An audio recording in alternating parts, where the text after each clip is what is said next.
Queridos irmãos e irmãs, hoje celebramos o penúltimo domingo do ano litúrgico. Semana que vem celebraremos a solenidade de Cristo Rei. E daqui a 15 dias, o primeiro domingo do Advento, que já nos assinala a proximidade do Natal, daí a praticamente um mês. A igreja, portanto, chegando ao final do ano litúrgico, nos coloca diante da realidade do fim do mundo. O fim do mundo aparece na Escritura como um dia que Deus chama de seu. É muito interessante porque nós temos no calendário tradicional da igreja muitas comemorações. Então nós temos o dia de São Domingos, que é o nosso padroeiro, temos o dia de Santo Antônio, o dia da Transfiguração, o dia do Natal de Jesus Cristo, as festas litúrgicas, né? Depois da Revolução Francesa, porque queriam acabar com a sacralidade do calendário, por um igualitarismo surtado e fanático, então começaram a criar, né, o dia do cachorro, o dia da árvore, o dia do poste, o dia da pipoca, o dia do sorvete, né? De vez em quando aparecem essas coisas aí. Hoje é o dia dos amigos. Nossa, né? A gente aí, alguns entram na onda. Pois bem, mas não há um dia de Deus. Assim, que dia que é o dia de Deus? Esse dia vai chegar. É o dia que a Bíblia chama de o dia do Senhor. Um dia em que Deus vai bater a mão e vai dar o seu basta. O dia em que Ele vai acabar com o pecado. E é acerca desse dia, que é muito mencionado na Bíblia, que a primeira leitura nos fala, do profeta Malaquias. Eis que virá o dia, abrasador como fornalha, em que todos os soberbos e ímpios serão como palha. Quer dizer, agora, os soberbos e ímpios parecem alguma coisa, eles parecem cheios de consistência, eles parecem dominar, eles parecem ser os senhores. No dia do Senhor vão virar palha e o fogo vai queimar. Esse dia vindouro haverá de queimá-los, diz Yahvé dos exércitos, tal que não lhes deixará raiz nem ramo. Para vós que temeis o meu nome, nascerá o sol da justiça, trazendo salvação em suas asas. Ou seja, o mesmo fogo que vai destruir os ímpios é o fogo que vai glorificar os justos. O mesmo fogo que vai acabar com o mal é o fogo que vai ressuscitar aqueles que temem o nome do Senhor. É acerca disso que Jesus, no Evangelho, fala. Eles estão diante do Templo de Jerusalém, no Monte das Oliveiras. Vem aquela construção magnífica, feita por Herodes, o Grande. Algo de que os judeus se orgulhavam. Nós vemos no capítulo 8 do Evangelho de São João, os próprios judeus falarem a Cristo, que aquele templo foi construído, tem cerca de 40 anos. Inclusive,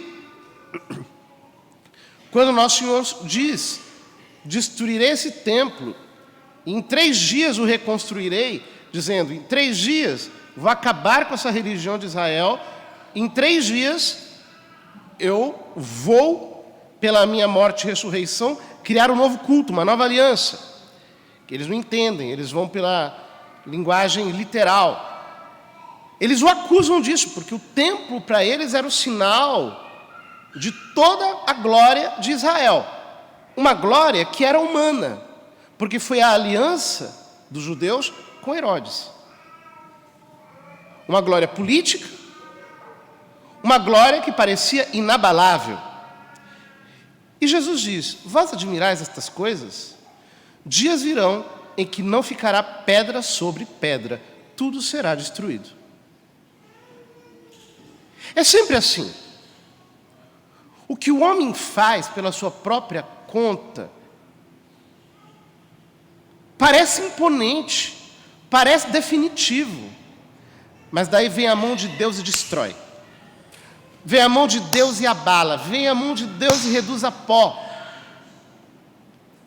O diabo faz um espetáculo, ele cria uma aparência, ele gera uma cenografia, o homem fica impressionado com aquilo, mas Jesus diz, vocês se impressionam com isso? Olha isso tudo, não parece tão grandioso? Assim diz o Senhor, não ficará pedra sobre pedra. Tudo será abalado, tudo será construído, porque a palavra diz, se o Senhor não edificar a vossa casa, em vão trabalharão os seus construtores. Aquilo que é feito por Deus tem raiz e ramo, como diz a primeira leitura. Aquilo que não é feito por Deus não tem nem raiz e nem ramo. E, portanto, com a mesma artificialidade e mentira com que se levantou, se desfaz. Antes que o homem dê a segunda olhada. Porque é Deus que faz. É Ele que realiza. Então os discípulos perguntam, mestre, quando acontecerá isso? Qual vai ser o sinal de que estas coisas estão para acontecer? Na homilia da manhã eu expliquei a relação que o templo tem com o mundo na cabeça dos judeus. E como falar da destruição do templo é, ao mesmo tempo, falar da destruição do mundo. Aqui eu não vou explicar isso em detalhes. Mas Jesus estabelece aqui uma sequência de fatos que não está na ordem cronológica. Nós vamos colocá-la na ordem cronológica para que se entenda o que Jesus está dizendo. Ele diz, cuidado para não ser desenganados. Porque muitos virão em meu nome dizendo, eu sou, e ainda o tempo está próximo. Não sigais esta gente. Quando ouvirdes falar de guerras e comoções, não fiqueis apavorados. É preciso que estas coisas aconteçam primeiro, mas não será logo o fim. Por quê? Daí a alguns anos, iria começar uma terrível perseguição contra a igreja, e no contexto disso tudo, aconteceria a guerra dos judeus. Os romanos iriam sitiar Jerusalém, iriam destruir a cidade de Jerusalém, demolir o templo. E Jesus está dizendo, não se apavorem com nada disso. Não vai ser logo o fim, não. É interessante que na igreja primitiva, a realidade do dia do Senhor era algo tão fortemente pregado que os tessalonicenses achavam que ia chegar daí a pouco tempo. Por quê? Nós precisamos ter clara a ideia do dia do Senhor. Ele é o dia mais importante da história, ele é o dia mais esperado por nós, ou que deveria ser esperado por nós, ele é o dia que vai acabar com toda a bagunça, em que Deus vai colocar a casa em ordem. Portanto, falar sobre o dia do Senhor é parte integrante do Evangelho. Negligenciar o dia do Senhor significa não entender para que nós estamos servindo a Deus e de que a cruz está nos salvando. Por quê? Quem não estiver debaixo da cruz, debaixo do sacrifício de Cristo, diz São João, capítulo 3, versículo 36, está debaixo da ira de Deus. Porém, existe um dies irae, dia da ira. E o dia da ira é o dia do Senhor, que cairá como um martelo sobre a cabeça dos ímpios. Dia do qual nós estamos sendo salvos graças ao sacrifício de Cristo. Portanto, Jesus diz, não se impressionem com nada. Não será logo. Aí ele continua e diz, um povo se levantará contra outro povo. Povo aqui é etnos. Uma etnia se levantará contra outra etnia. Uma basileia contra outra basileia. Um reino contra outro reino. Haverá grandes terremotos, fomes, pestes em muitos lugares. Acontecerão coisas pavorosas e grandes sinais serão vistos no céu. Ele está falando do que vai acontecer lá no fim, antes de ele chegar. Ou seja, de como estas catástrofes irão se adensando. Continua. Antes, porém, que estas coisas aconteçam, então ele está falando desse tempo intermediário, sereis presos e perseguidos, sereis entregues às sinagogas e postos na prisão, sereis levados diante de reis e governadores por causa do meu nome. Esta será a ocasião em que testemunhareis, a palavra testemunhar ou testemunha martiria, a vossa fé. Fazei o firme propósito de não planejar com antecedência a própria defesa, porque eu vos darei palavras tão acertadas que nenhum dos inimigos os poderá resistir ou rebater. Sereis entregues até mesmo pelos próprios pais, irmãos, parentes e amigos. E eles matarão alguns de vós. Todos vos odiarão por causa do meu nome. Ou seja, o que Jesus está dizendo é que a igreja que permanece fiel à sua palavra consegue medir a temperatura da sua fidelidade aonde? No ódio dos ímpios. Ou seja, se tudo que é endemoniado está te aplaudindo, você está na apostasia. Se tudo que é escravo de Satanás está gostando do que você fala, se você está obtendo o aplauso das potências da terra, seja você quem for, você está na apostasia. Não é mais igreja de Deus. Por quê? A verdadeira igreja de Deus mede a sua fidelidade ao Senhor na temperatura do ódio dos inimigos. Ou seja, quanto mais nós percebemos o ódio, quanto mais nós notamos a hostilidade, quanto mais nós vemos as manobras do inferno para poder neutralizar os servos de Deus, mais nós estamos no caminho certo. Mais nós estamos acertando, mais o inferno está perdendo. E às vezes o diabo tem que fazer muito para poder tentar driblar o Espírito Santo. Ele cria todo um enredo, toda uma falsificação, toda uma tramóia. Por quê? Porque ele está perdendo. Ele está perdendo espaço. Ele está perdendo de lavada. Quando o diabo perde de lavada, ele tem que trapacear. Então ele constrói um castelo de mentiras. Porém, tudo isso atesta que por baixo os servos de Deus estão andando em triunfo. Por isso a palavra continua dizendo: vós não perdereis um só fio de cabelo da vossa cabeça. É permanecendo firmes que ireis ganhar a vida. É muito interessante essa construção de Jesus. Em primeiro lugar, está mal traduzido aqui, mal traduzido entre aspas, né? Porque o texto está dizendo assim: é pela hipomoné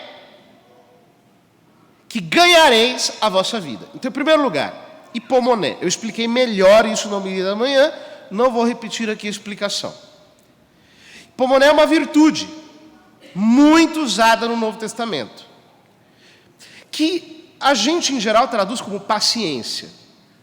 Porque hipo significa estar embaixo, moné, meno, ficar, permanecer. Então, hipomoné é a virtude de quem permanece por baixo sustentando algo. Então tem a ver com paciência, com aguentar. Só que a palavra paciência para nós soa como passividade. Então é aquela paciência no nosso sentimento, que ela se caracteriza por uma espécie de aguentar vaquinha de presépio, ficar ali que nem uma cordeira aguentando tudo, né? Então parece isso, e de fato tem algo disso mesmo. Só que não é exatamente isso que a palavra hipomoné indica. Porque ao mesmo tempo que ela indica a capacidade de suportar, ela também indica a resistência que se tem e que se ganha pela suportação. Ou seja, aguenta. Vai ter pressão, fica firme. O inferno se levanta, aguenta. Vai ter oposição, sustenta. Está tendo revanche, contra-ataque, segura a bucha. Suporta, fica firme, não arreda o pé, continua. Por quê? Porque enquanto o dia do Senhor não chegar, não haverá paz para os servos de Deus. Nós estamos militando o tempo todo contra poderes hostis. E a gente tem que entender o seguinte: quando você está lidando com o diabo, você já viu o diabo sair assim, gentilmente? Você fala: olha, Satanás, você poderia fazer o favor de ceder o lugar aí, dar uma passeada? Não existe isso. Nem o demônio sai de maneira gentil. A gente chega assim: olha, eu vou fazer um recurso legal para poder aqui, quem sabe, convencer esse demônio que ele precisa sair, que não é propriedade dele, ele não tem direito. Isso não acontece. Demônio só sai debaixo de grito, debaixo de ameaça de briga. Ou seja, hipomoné indica uma firmeza, uma consistência e uma consciência de que enquanto nós estamos aqui, se nós quisermos ganhar a vida, vai ser na base da militância. Vai ser na base de, com a força do Senhor, trabalhar incansavelmente pelo nosso Deus. Vejam que Jesus disse que o diabo é um ladrão que vem para matar, roubar e destruir. Quando você expulsa um ladrão do cativeiro, ele não sai alegre, nem contente, nem amigavelmente. É com tiro, porrada e bomba. A coisa é forte. Jesus, inclusive, diz: olha, Se você expulsa um demônio, toma cuidado para ele não voltar. Porque quando ele volta, ele traz 7 outros piores do que ele, e a situação fica muito pior do que estava antes. Jesus disse isso claramente no Evangelho, para mostrar qual é o tipo de resistência que nós precisamos ter enquanto cristãos neste tempo de militância até que o Senhor venha. Ou seja, até que o Senhor venha, a igreja precisa levantar a sua cabeça. Não dá tempo de chorar, não dá tempo de lamentar, é tempo de lutar, é tempo de orar, é tempo de levantar as mãos para o céu, de não se impressionar com nada. Ah, mas aquela construção está muito grande. Ah, mas isso aqui é impossível. Não existem impossíveis para o nosso Deus. Tudo é possível para aquele que crê. Nós oramos, vem a resistência, vem a oposição, vem a pressão espiritual, a pressão psicológica. Nós oramos até que a pressão se remova e a vontade de Deus se estabeleça e os céus e a terra se unam num só propósito. Foi assim que o povo de Israel conquistou todas as suas batalhas. Foi assim que o povo de Israel obteve a terra prometida. Vejam, quando Israel saiu do Egito e ingressou na terra prometida, o que era de se esperar? Ah, vamos entrar na terra prometida, aleluia, glória a Deus, vai estar tudo pronto, já vamos ser recebidos lá pelos mordomos, né? Vão estar lá na porta dizendo: nós estamos há 40 anos esperando por vocês, podem entrar, a terra é de vocês. Foi assim? Não. Tiveram que destruir 7 cidades para chegar lá. A primeira delas foi Jericó.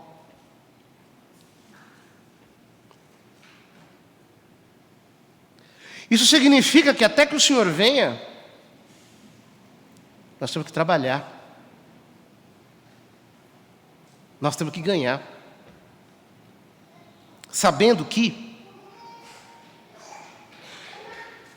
nós não temos a nossa vida para semente. Já está previsto, vai ter perseguição, vai ter tudo quanto é rolo. Em limite de cachorrada, o ser humano não conhece limites. E quando você tem psicopatas dominando processos, então, é assim. Queridos, nós temos que orar. Até que o Senhor venha, a vigilância não termina. Sempre haverá um perigo. Até que o Senhor venha, sempre haverá uma ameaça. Até que o Senhor venha, sempre acontecerá algum tipo de combate que nós precisamos travar. Essa é a nossa consciência. Só que é o seguinte: se Deus prometeu, Ele cumpre. Cumpre se nós não abandonarmos a nossa posição diante dEle. Nós vamos entender uma coisa: toda vitória vem de Deus. É Ele que dá. Não devemos esperar nada dos homens. Nada. Os homens são falhos, os homens fracassam, os homens se vendem, os homens trocam, os homens não prestam. Só que o nosso Deus está acima de tudo. Ele é o juiz. É Ele que está no controle. Ele não se ausenta do seu trono em circunstância nenhuma. E é debaixo do temor do Senhor que nós sabemos: jamais estamos perdendo o nosso tempo. Se nós estamos com as nossas mãos levantadas, lutando em nome do Senhor, nós temos que ter a certeza, mesmo que nós não entendamos o que e como, Deus nunca perde batalhas. Ele sempre prevalece em todas as circunstâncias. Portanto, fiquemos firmes. Permaneçamos firmes. Do ponto de vista sobrenatural. Façamos como Moisés, não deixemos os nossos braços caírem. Continuemos na presença do Senhor, orando, proclamando a sua palavra, proclamando a sua vontade. Porque o meu Deus é um Deus de reviravoltas. É um Deus que faz todas as coisas acontecerem de acordo com a sua vontade. E aonde não há porta, Deus abre um buraco na parede. Porque é Ele que determina. Peçamos ao Senhor que nos conserve sempre firmes e que nunca, jamais desanimemos. Porque a esperança não decepciona, pois o amor de Deus foi derramado em nossos corações pelo Espírito Santo que nos foi dado.